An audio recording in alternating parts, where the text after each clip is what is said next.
and welcome to the Teaching with Class podcast, the podcast that gives you quick, actionable tips to easily implement in your classroom. I'm your host, Monica Pujo-Nasif. In today's episode, we are going to address how to respond to trauma. We are joined today by Dr. Johayra Bouza. Welcome. Thank you so much for being with us and gifting us with your time. Will you tell us a little bit about yourself? Sure.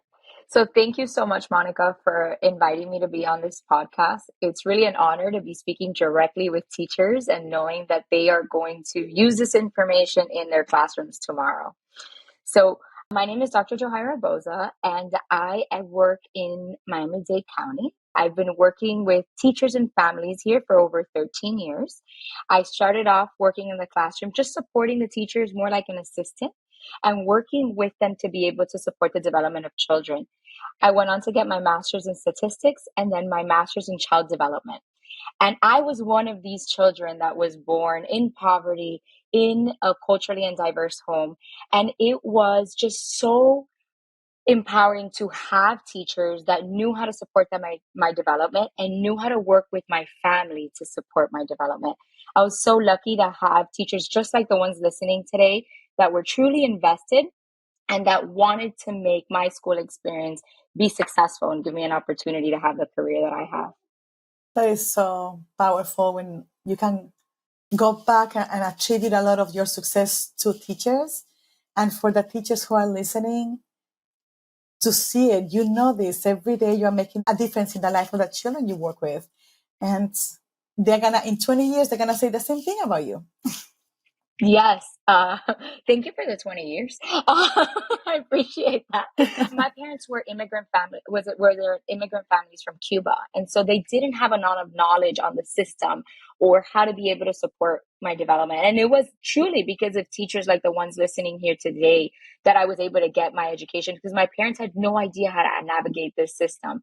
And that's one of the reasons that I feel very passionate about that partnership between school and home, because that partnership is what is really needed to be able to bring out the best quality of children. Absolutely. And so your expertise and your education is going to inform a lot of what we are going to talk about today. But I really love how you're connecting your personal life with teachers, with your experience, and with your success and who you are today.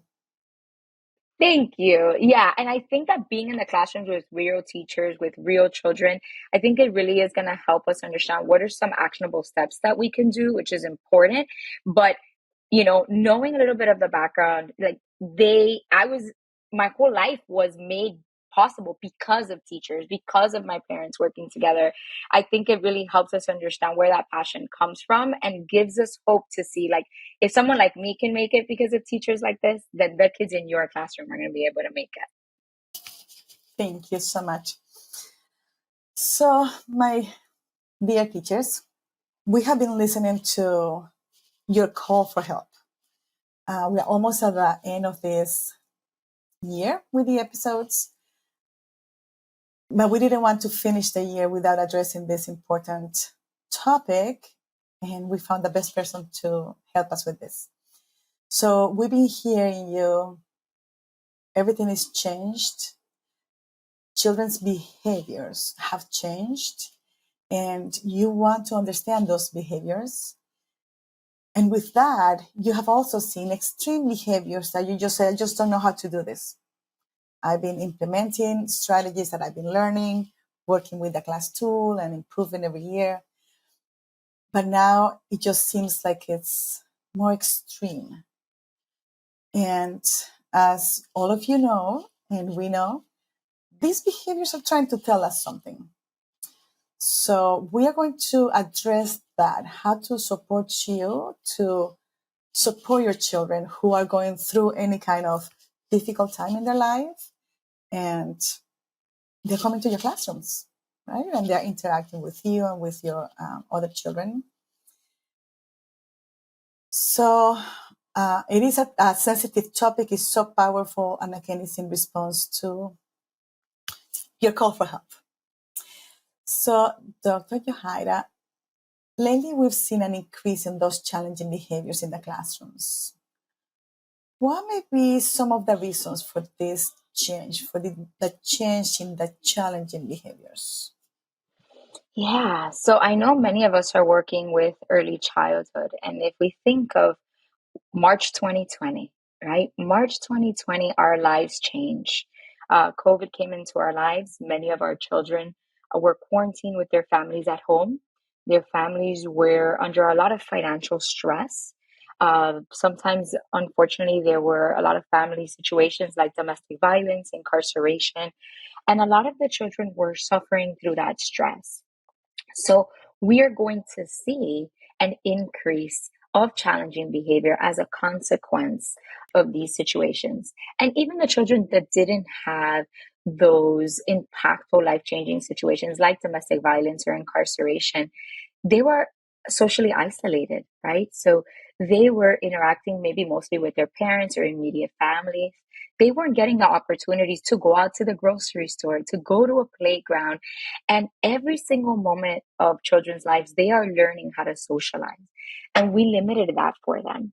And so now we're seeing that these children don't have a lot of the skills that we expect them to have at this age, but it is because they didn't have a lot of those opportunities in their environment to learn during that time. So there's a lot of possible reasons for that increase in challenging behavior, but a big component of it is these children that lived through the COVID epidemic and the quarantine and everything that was happening during that time. Absolutely. And I am sure as you are talking, all the teachers are saying exactly that is what I've been seeing. And so when we think of that, of this is a different generation of children who were limited in their interactions, what would you say are some of those challenging behaviors children are exhibiting in the classrooms today? Yeah, so we're seeing a lot of the same challenging behavior as before, but a huge increase. So things like fighting, things like hitting. We also see children who want to be completely isolated in the classroom, a lot of more selective mutism, a lot more isolation. So we actually see challenging behaviors on both sides of the spectrum, and there's an increase in them. And, when you are a teacher and you're walking into a classroom where there's a child who refuses to talk to you, or there's a child who's kicking you or biting other kids, that is really hard. And I'm sure that the teachers that are listening today, if they've experienced some of that, they can attest to the amount of frustration that they feel and the amount of their own challenges that they have also experienced post COVID, right? They have dealt with things as well. And then that's coming in and into the classroom where we're being kind of interacting with these children that need a lot more of our help. So I heard 2 points here that are so important. You teachers, you yourselves are going through some challenges because we went through the same kind of trauma. And in the classrooms, you have a spectrum from selective mutism and isolation all the way to kicking you or spitting on you. And it's not easy. It's not easy, period, but also because it's adding to your own journey. So it is frustrating. It could be frustrating to deal with those challenging behaviors. So could you share with us some ways to cope with challenging behaviors in that specific moment? Absolutely. So when that moment happens, I want to first validate the feeling of the teacher, right? We always talk about validating the feeling of children, but teachers are human beings as well. And I want to say it is totally normal for you to be frustrated. It's totally normal for you to feel an increase in your heart rate. Sometimes some teachers have described it to me how it feels like fire is going through their body because they're getting so upset in the moment that this is happening. That is a normal part of dealing with challenging behavior. That said, we know that if we carry those feelings into the interactions with children that are having that challenging behavior, we are meeting fire with fire. So that fire is only going to grow. And so the first thing that I always recommend to all teachers is take a deep breath. In that moment, breathe in through your nose, the same thing that we tell children. Smell the flowers and blow out the candle. Activate the nervous system that says you are in a calm environment. Because if you don't, we are going to actually magnify that challenging behavior. So the first thing that we do is take a deep breath and remind yourself that it is important for you to stay calm to be able to overcome this with the child. The next thing that we have to do is that we have to set a boundary and tell children what they do have to do, right? So let's suppose it's a situation when it comes to biting. We could say, we do not bite our friends. We touch them gently. And the first thing we have to do is stop the dangerous behavior, right? So I have to make sure to remove that child from stopping to bite that other child. I do this in a calm demeanor. I do this in a way that is firm, but not rough. I'm not going to pull the child. I'm not going to yank the child. I am just going to stop that dangerous behavior. And then as we stop that dangerous behavior, we want to connect with the child that was bitten, right? We want to connect with that child and validate their emotion. Are you okay? How are you feeling? Are you sad? Can I help you feel better? And this goes a lot easier when you have a co-teacher in the classroom, right? Because you could kind of divide the responsibility. But if you're alone, I've seen some amazing teachers. I'd like to call them superheroes because honestly, that's what they are. And they're in the process of holding the child and then talking to the other child and saying, are you okay? How are you feeling? Are you sad? How can I make you feel better? And once that child that was the one bitten has been attended to, now we have to realize that both of those children were in need. So we have to go and connect with the child that was biting as well. Because both of those children are trying to communicate something. One was telling you, hey, I was bit, it hurt. And the other one is telling you, I don't have the skills to be able to engage in this. And so in that moment, we can also connect with the other child, the one that was biting, and saying, I see you're having a hard time using your words. Sometimes it's really frustrating and really hard to be able to communicate when we have big feelings. And so one of the first things that we need to do is that we need to breathe. And as a teacher, we can help connect with that child. And we ourselves are still trying to calm down, right? Because we're still upset as well. And so we are trying to do the breathing exercise. Sometimes that works for the child. Other times, especially if you have children who are not used to engaging, they are having a challenging time connecting with the teacher even in that moment. So sometimes it's sitting down next to that child and just noticing what is it that that child likes. And so if you know a child that really likes a car, right, then you might want to stand next to them and be playing with the car and say, I'm playing with this car to calm me down. Because when I see the wheels roll, it helps calm me down. Do you want to try it? And engage that child in doing a calming activity that's going to work for the child. It may be breathing. It might be rolling the wheels of the car. It may be stacking the blocks. It may be holding a doll. So that's why it's so important that you know the child to get them to be able to calm down.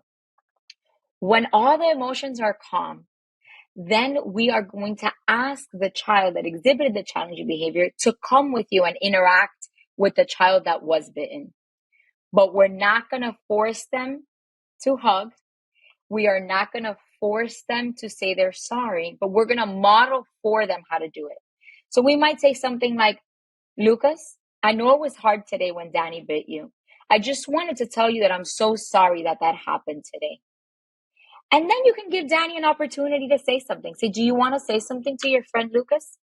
Maybe the child nods and says no.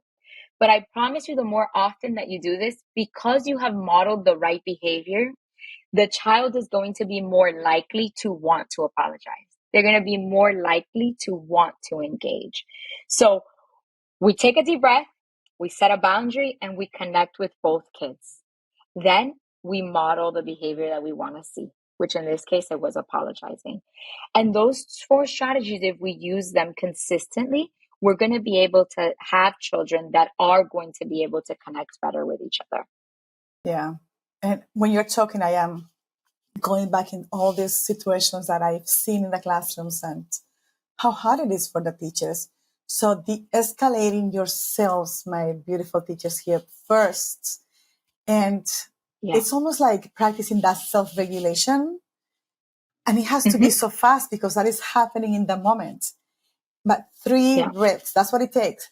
3, just breathe in and out 3 times with that game of just breathing. That will bring you to a good place to continue with the other steps.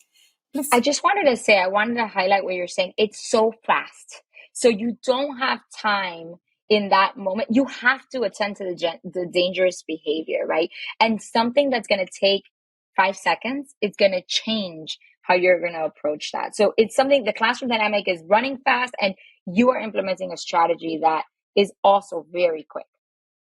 Right.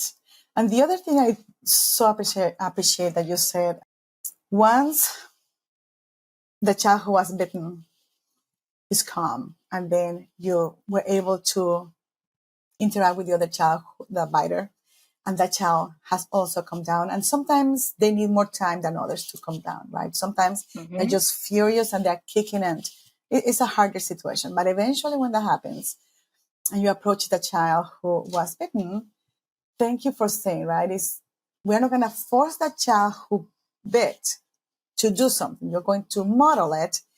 And at the same time, think of that child who was bitten, right? You don't want to tell the child, hug your friend, give him a kiss. Maybe the child who was bitten doesn't want that right now. This child was hurt by this peer and he's not ready for that hug yet.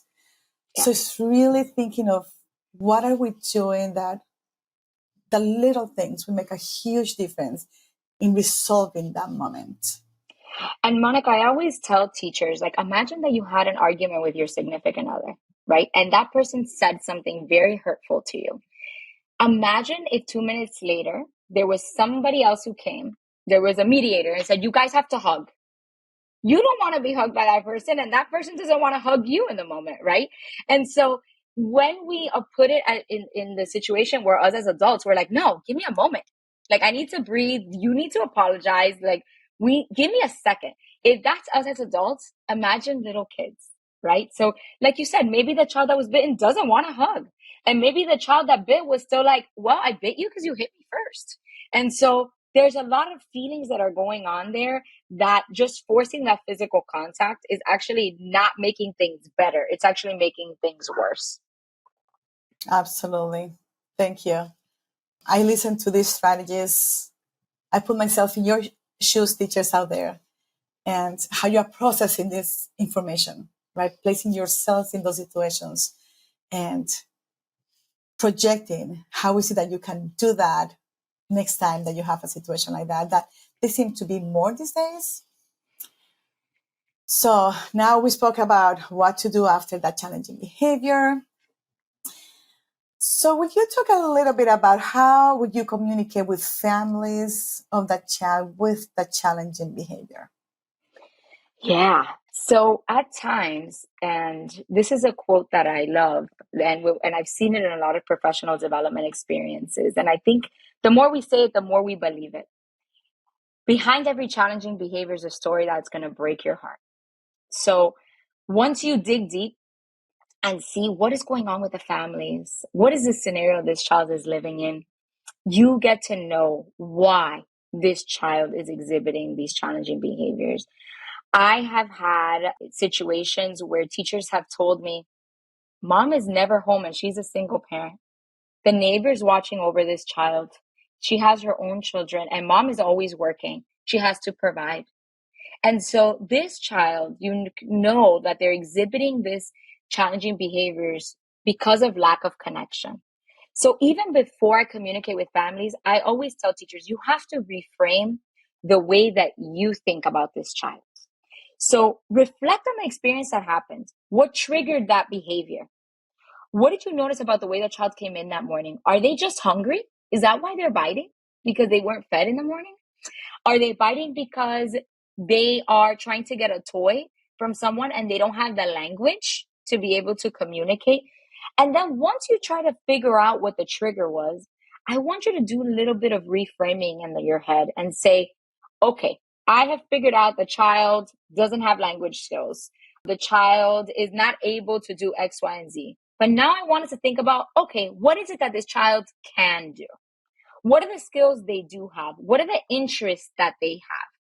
And I want you to start there, because that is going to help you as a teacher reframe your vision of that child and start seeing the positive things in them.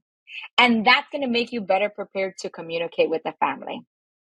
So once you yourself had seen the skills that the child has, the context that the child behaves the best in, the things that they're able to exhibit that they have learned, the new words, all the great things that these children are able to do, then I want you to think about your relationship with your families as a bank account. The same way we talk about banking time with kids, we need to talk about banking time with parents. So if many of us on the call are parents ourselves, and if someone is always telling us the bad things our kids are doing, we tend to not like those people. And so if you have a bank account that's at zero, we cannot start making withdrawals. We have no money. We have to put in work so we can get income in that bank account. And so the first thing that we're going to start doing is that every single day during pickup or drop off, we're going to say one positive thing we noticed about the child. Maybe it's something super small. Oh, you know that Danny helped us wipe the table today? He's really becoming part of our community here and really trying to help us. I noticed that Danny is really interested in talking about puppies. Do you have a new puppy at home or something that's going on? He seems to be so happy about this. And so making those positive deposits of when you're talking to the families, for the most part, you're talking about these really positive things. Getting to know that family. What are some things that you like to do with your child at home? What are some things that your child likes to eat at home? What is it that your child likes to see? What are the cartoons they like to see? And as you're trying to get to know that family and getting to know that child, you're doing it in a way that's respectful. You're doing it in a way that's valuing them as a family. And they're going to start to have a more open line of communication with you. And then it might come a time where it's time for you to inform the parent of some of this challenging behavior. And you might want to say, the other day, Danny bit Lucas. And it was really hard for me at the moment, but I've started to implement these strategies. I've started to better connect with the child. I've started to see Danny, all the things that they're capable of doing. And I've noticed that now Danny is able to give a toy to their friend. Not all the time, but sometimes they're able to do it. So I was just wondering if you've noticed some of these stuff happening at home, and what are some of the strategies that you have used? Because I want to bring those things into the classroom. And maybe the parent tells you nothing, or I punish them. That's why they don't do it. And there is your opportunity as a teacher, as someone who's collaborating with that parent and saying, I see that the strategy that you're working with at home is working for you. And that is okay for it to work at home. But I am using these strategies in the classroom of better connecting with the child. Do you want to try some of these strategies? Is there something that you already do with your child, like maybe on the ride home, and you want to just ask them how their day was and see how it goes? And then follow up with that family next time and say, how's that going?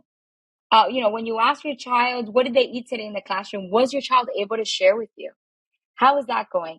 And that interaction is going to start to build the connection between that parent and that child. And as those parents and children become more connected, you're also going to see that there is a reduction of the challenging behavior, because the two most important people in their lives, they're starting to feel emotionally connected to. And we're going to see a decline in those challenging behaviors. Now entering in that trauma, right? That you said, we don't know what's happening in the home. Maybe they share with us, maybe they don't. That's okay. So, right. So being trauma informed, there's a principle. We're going to presume that everyone has gone through trauma. We don't have to know what it is, but we're going to make that presumption. Above all, we are not going to make it worse, right? That's the principle of being trauma informed. So we're not saying it's an easy thing, teachers. We're on your side. We have been teachers in the classroom. We know sometimes it gets so difficult. But based on that principle and everything that Dr. Johayra has been saying to us, make that connection before anything happens. Build those connections. Just become friendly with those families. Again, you don't have to be best friends, but say good morning and think when somebody says something beautiful that you've done, how do you feel? They're like, oh, Mhm. somebody noticed. And you feel good about it. And you might want to do it again, right? And build on it. Same with the families. If you're saying those things about their children, maybe in the stress the family, that single mom with many jobs, in the stress this parent lives every day, she hasn't been able to notice those things. But you're Mhm. saying them to the parents and they are like, oh my gosh, my child is doing that. So that day, as Dr. Johayra just said, that you have to share something that happened, they're ready. It's okay, tell me what happened. Yeah. And then that important step that again, that's another challenge as teachers that you live is connecting with the families. Yeah. So let's think everything that you said is super helpful. So what are some specific strategies that you would share with the families to encourage them to connect with their child at home? Yeah. And I would do a very similar parallel process as we talked about with teachers. One, get parents to notice the great things children are doing. Sometimes parents don't realize how amazing their children are. Get their parents to also reframe their thinking about their child. Because sometimes as parents, it's very quick for us to see that the skills that children don't have yet. And we don't notice the skills they are showing us. And it could be something as beautiful as kindness. I worked with a little boy who ended up being diagnosed with ADHD, and he did exhibit a lot of challenging behavior in the classroom. He did hit, he bit, but when we were in playground time, almost once a week, he would bring a flower to me. That is a moment of kindness. That is what we want to highlight to the parent. So parents have experience with kids like that all the time. I'm sure that I'm not the first person he brought a flower to. And so getting the parent to see that beauty is important. So those specific strategies of getting the parent to see, okay, what are the kind things that your child does? What are the things your child is able to do? What are the things, how is it that your child has helped his sibling? So getting the parent to reframe that. So asking those simple questions to get them to see their child in a positive light. And then we can ask the families, what is that they are already doing? So what is an activity you do with your child? Do you drive them to school? Do you walk them to school? And think about ways that we can incorporate connecting with a child during that time and say, okay, you shower them, you walk them to school. During that time, what are some things that you could ask that child that they might want to talk to you about? It's like, oh, my son loves talking about dinosaurs. Okay. So can you ask him a question about dinosaurs? And getting that parent to, in the things that they're already doing, in their daily routines, what are some simple questions here and there that they can ask the child or even notice and highlight to the child? Like, oh, this morning when you brought me that flower, that made me really happy. Thank you so much for doing that, Danny. And just those little simple moments, building on what they're already doing, not adding to what the family has to do, not telling them what to do, but what they're already doing and how we're going to incorporate those wonderful moments of connection within what they're already doing. So those are some great practice strategies. And that's something that you could be doing during drop-off time, during pickup time, where it's like a couple of sentences that you're communicating with the families, building on their strengths, and allowing them more additional strategies to connect with the child. Beautiful.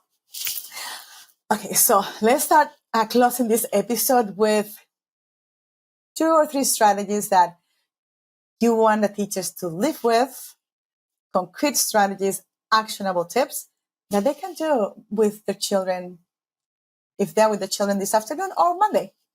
Yeah. So let's start, right? Like you said, preventing it, right? So today, when the child gets picked up, think about what are you going to communicate to that family? What positive thing are you going to say about this child? And if you realize that you're like, oh man, I haven't seen anything positive yet, try to see it before the pickup or do it on Monday. Observe the child, build on their interests, and figure out other ways to connect with that child. And start doing it with the families as well. Communicating with those families, those positive things. So those are the things that we can start doing today. And we can continue doing them next week. And then we can incorporate all the other things that we've talked about today. Thank you so much. An amazing episode, amazing conversation and reflection on, maybe I just need to start focusing on what is it that the child is trying to tell me? How are you going to connect with them? And how are you going to help the families connect with them during these difficult moments. Thank you so, so much for your stories today, for sharing your expertise. And teachers out there, you can find today's episode and the transcript on our website at teachstone.com/podcasts. And thank you, Architects of the Mind, for sharing your love and wisdom with the children of the world, and for being here to add to your box of wonders.